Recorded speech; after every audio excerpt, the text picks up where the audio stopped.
Imagine being silenced for telling the truth. Now picture it happening at the highest level of one of the world's most lucrative sports, on live television no less. This isn't a scene from a political thriller.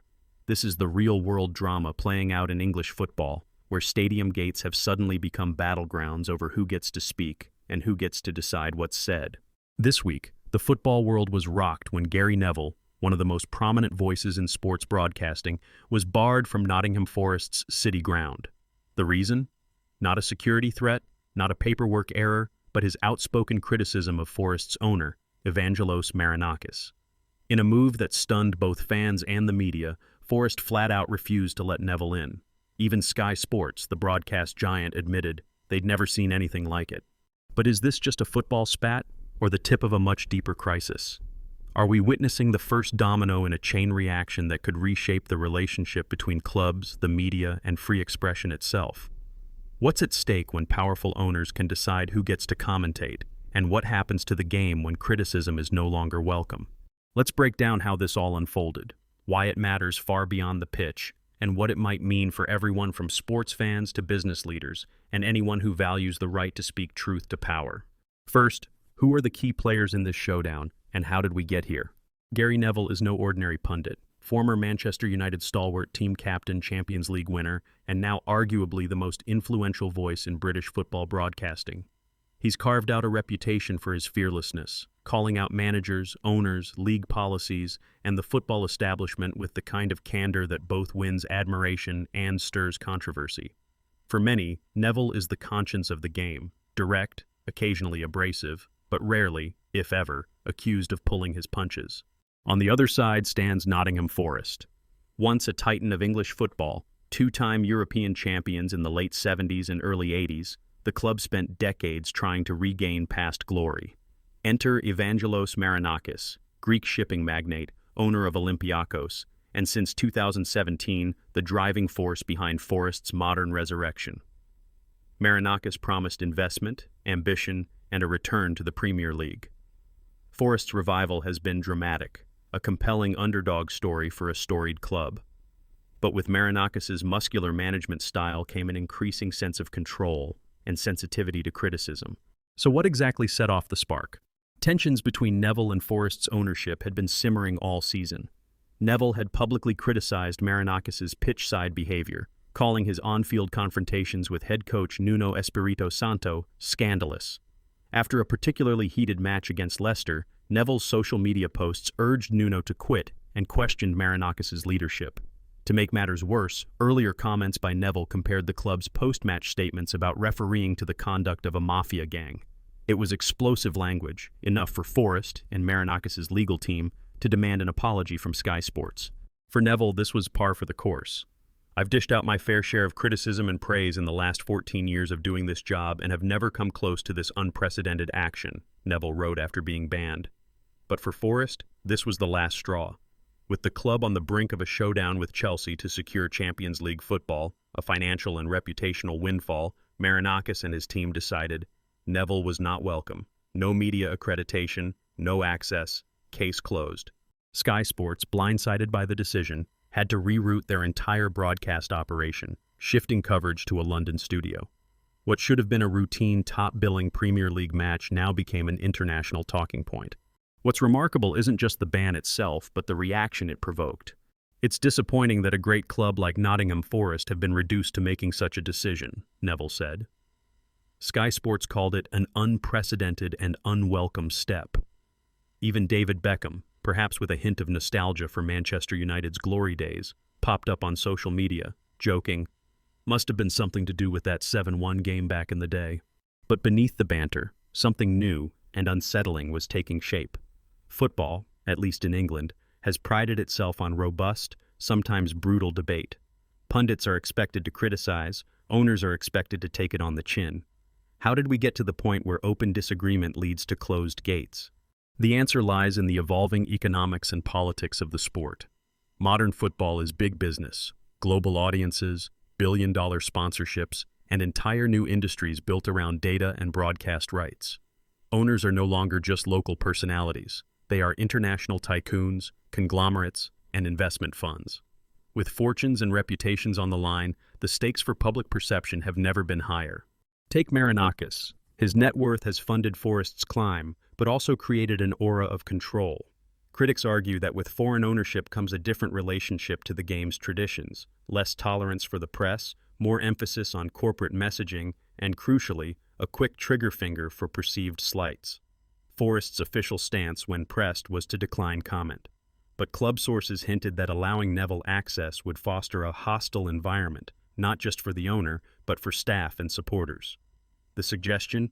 Criticism isn't just unfair, it's destabilizing, even dangerous. Meanwhile, the Premier League, caught in the crossfire, essentially shrugged. It is within the gift of all member clubs to decide who comes onto their property, a spokesperson confirmed. In other words, clubs, not broadcast partners, get the final say. This opens a Pandora's box. If one club can exclude a critical commentator, what's to stop others? As one industry expert warned, it sets a precedent. You risk a chilling effect, where pundits think twice before speaking out, and fans get only the sanitized version of events. The financial implications are massive. Consider the broadcast rights alone. In 2023, Premier League domestic and international rights deals topped £10 billion. Media partners like Sky Sports demand access, insider interviews, and candid commentary as part of the package. If they can't guarantee access, why pay a premium? Why send star pundits at all if a single owner can simply vet the guest list? For Sky, the Neville incident was a slap in the face. "We were forced to change our plans and our audience deserves better," a Sky insider told us. But the broadcaster, for all its clout, stopped short of outright confrontation. There's a lot of money, and future matches, still on the line. At the core, this is about much more than one pundit and one owner. It's about the collision of money, ego, and the fundamental principles of free press. In an era where platforms are multiplying and everyone has a megaphone, who decides what gets amplified? And what's the price when dissent is managed or erased by those with the deepest pockets? Gary Neville's story is just the latest flashpoint. Already insiders are whispering, will other clubs follow suit? Imagine a future where each owner manages their own media bubble, inviting only friendly voices, blacklisting the rest. Self-censorship would become the norm, not the exception. One British sports editor put it bluntly, if Neville can get banned, anyone can. Yet there's another side to the argument. Club owners, after all, do have rights over their property, their brand, and their public image. Many argue that the media, hungry for clicks and controversy, sometimes cross the line. Forest, after all, has made real progress under Marinakis. Critics are quick to point out mistakes, but less willing to acknowledge successes. Supporters fear that relentless negativity could undermine morale, scare away sponsors, or even impact results on the pitch. This tension, between open scrutiny and the right to protect one's interests, isn't new. But the Neville affair has put it in high definition. It's a proxy war for bigger questions. Can we trust media to play fair? Should owners wield this much power over public debate? And as football becomes an even bigger global business, what happens to the soul of the game if the critics disappear? Some experts say change is inevitable. Policy changes are coming, predicts a leading sports law analyst. Either the Premier League steps in with clearer guidelines on media access, or we'll see lawsuits, broken contracts, and a race to the bottom in sports journalism. For now, the fallout is already being felt. Sky Sports is reevaluating its access deals. Other pundits are nervously watching, wondering if their next tough question might be their last. And fans? Some are angry, others resigned. One popular football podcast summed up the mood. If clubs start shutting out the critics, what do we lose? Maybe more than we think. But there is another wrinkle. Gary Neville himself may be emerging as an unlikely symbol, not just of media freedom, but of the risks and rewards of speaking truth to power. Will the backlash quiet him? Or will the controversy only amplify his voice, making him a rallying point for those demanding transparency in the game? And perhaps the biggest question, is this just a one-off clash between personal egos, or the beginning of a new era, one where club owners, emboldened by wealth and wary of criticism, routinely shut out anyone who won't toe the line?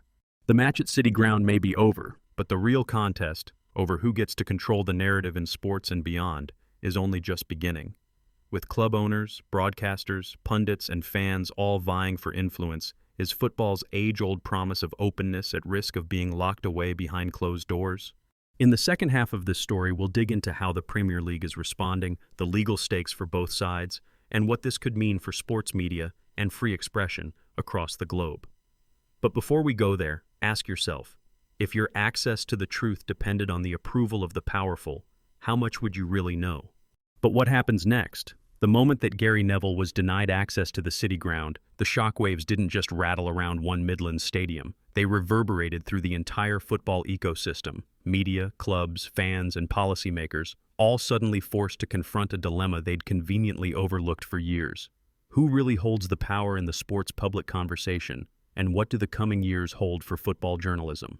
Let's dive into the future intrigue and the possible consequences of this headline-grabbing standoff.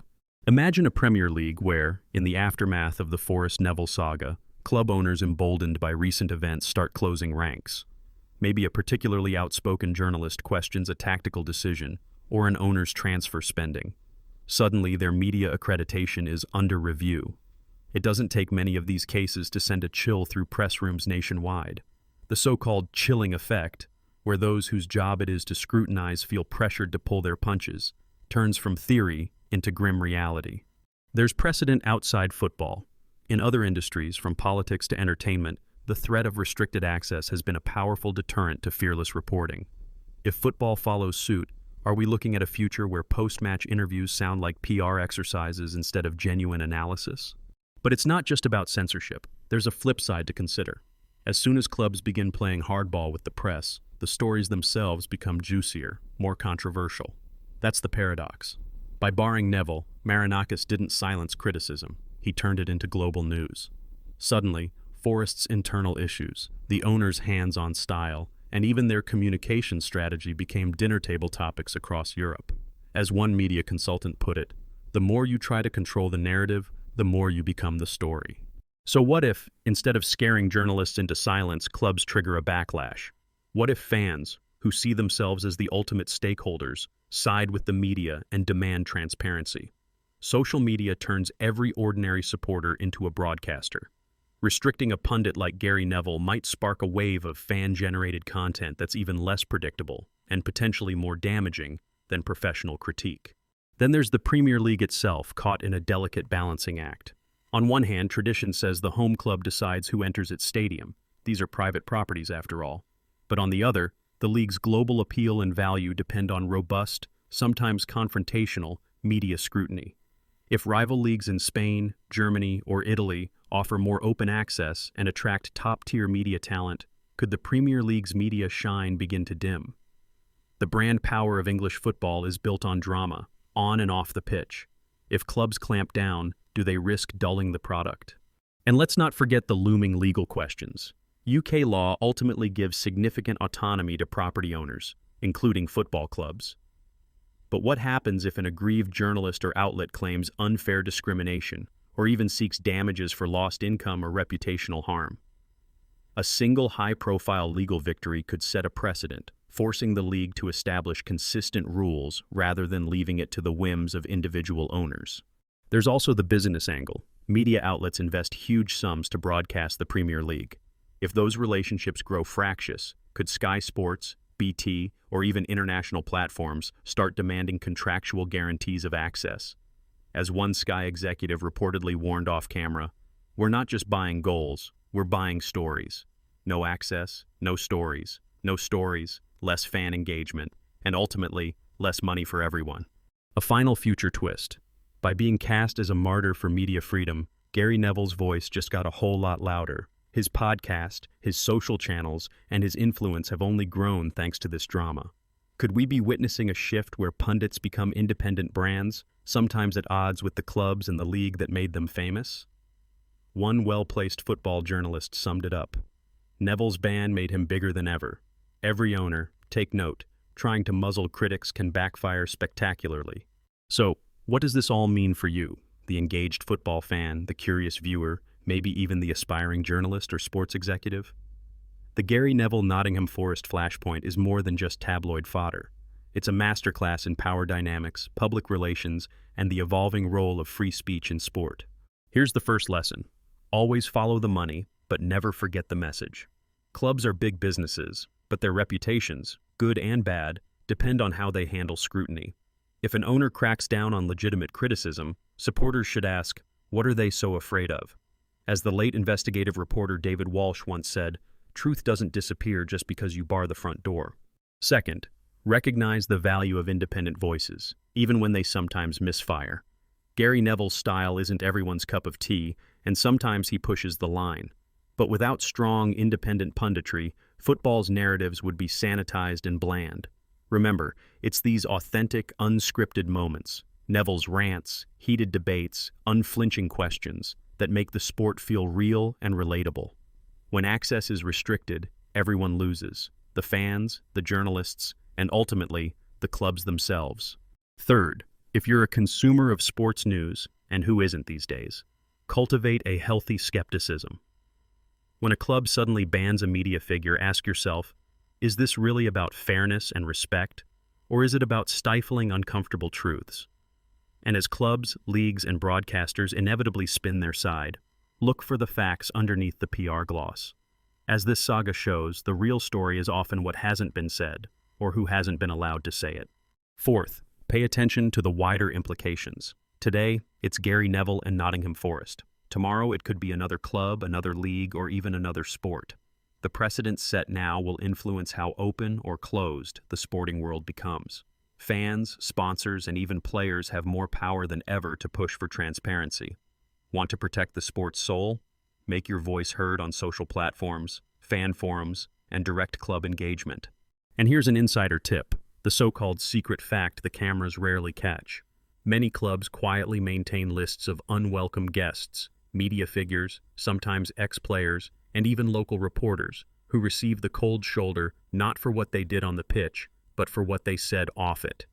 The Gary Neville case isn't unique. It's just the highest profile example so far, the tip of the iceberg, so to speak.